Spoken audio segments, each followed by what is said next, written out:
decided to manage your own opt-outs, you'll need to reference a custom opt-out link in your mailings.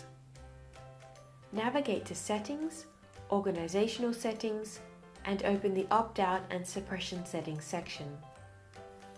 Add one or more custom opt-out links. Give the link a description and be sure to add the protocol, as the system will not prompt you for this. Once your link has been added, it can now be referenced in mailing templates.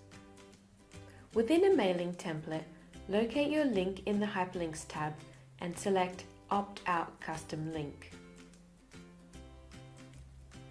To ensure the correct link is selected for the specific mailing, you set this at either the test or send stage.